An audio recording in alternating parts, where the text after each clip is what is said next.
Fala aí galera, tudo bem com vocês? No vídeo de hoje vamos falar um pouco sobre o composto orgânico. O que é o composto orgânico? A sua importância e qual é a maneira correta de utilizá-lo no solo. Pessoal, o composto orgânico é nada mais nada menos do que a decomposição da matéria orgânica. Essa decomposição ela ocorre através de micro-organismos, que são fungos e bactérias em sua maioria, e de macro-organismos, que são minhocas e vários tipos de insetos.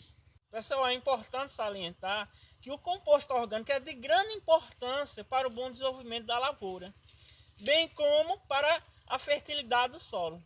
Porém, com o manejo inadequado do mesmo, pode se tornar um grande problema na mão do agricultor. É importante salientar que composto orgânico não é NPK orgânico. Dessa mesma forma, não pode ser incorporado ao solo ou enterrado ao solo numa profundidade abaixo de 30 centímetros, na profundidade de 30 centímetros. A agroecologia, alguns mestres da agroecologia indicam que o composto orgânico ele deve ser manejado acima do solo. Por quê? Porque o composto orgânico não serve de alimento diretamente para a planta. A planta não se alimenta diretamente do composto orgânico. O composto orgânico serve sim para fornecer o nutriente que a planta necessita. Então, essa é a primeira relação que se encontra entre planta e composto orgânico.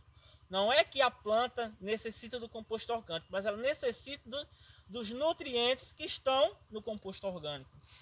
Para que esses nutrientes estejam disponíveis para a planta, de uma forma ideal, é necessário o trabalho dos micro-organismos, que são bactérias, que são fungos, que são vários outros tipos de micro-organismos presentes no solo, e dos macro-organismos, que são minhocas, que são oingongos, que agora descobriram que o composto orgânico que passa pelo sistema digestório dele se assemelha ao da minhoca e de vários outros micro-organismos.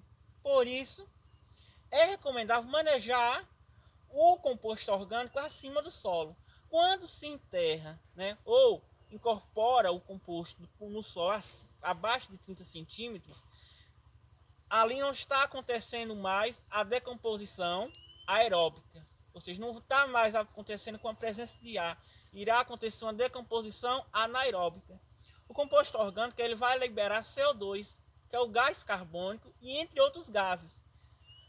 Abaixo de 30 centímetros, mais ou menos, como não vai haver micro-organismos de ambiente aeróbico, vai haver micro-organismos de ambiente anaeróbico, como bactérias, elas podem principalmente transformar o gás carbônico em gás metano, em gás sulfídrico, e esses gases fazem bastante mal às raízes.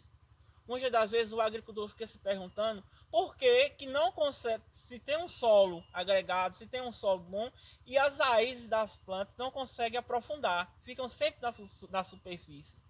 E uma das grandes respostas é que elas se sentem sufocadas por esses gases tóxicos.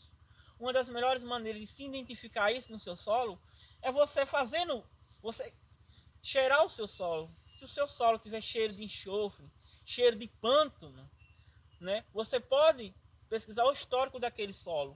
A decomposição ali, em ambiente anaeróbico, ela vai passar por um longo período, E durante aquele período, aquela decomposição ali, ela vai fazer muito mal às raízes. Por isso que é indicado quando o pessoal faz a gradiação, faz a aração de terrenos, passar no mínimo 3 meses sem plantar nada, porque é mais ou menos o tempo em que esse composto que estava acima, dessa matéria orgânica que foi enterrado abaixo do solo, ela possa se decompor por essas bactérias.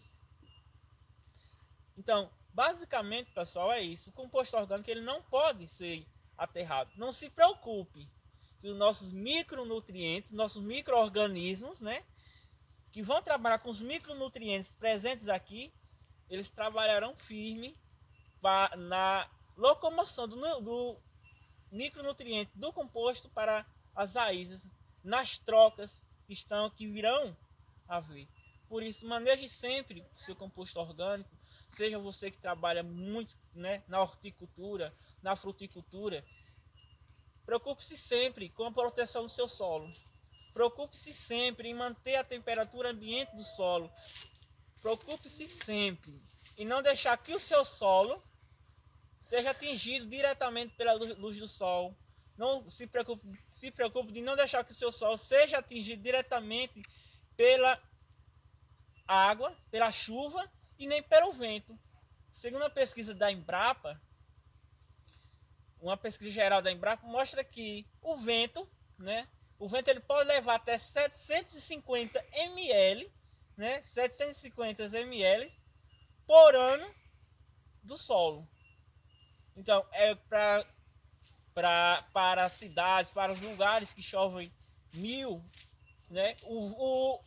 A Embrapa ela vai indicar que a proteção do solo é a mais indicada para evitar que haja essa desumificação pelo vento.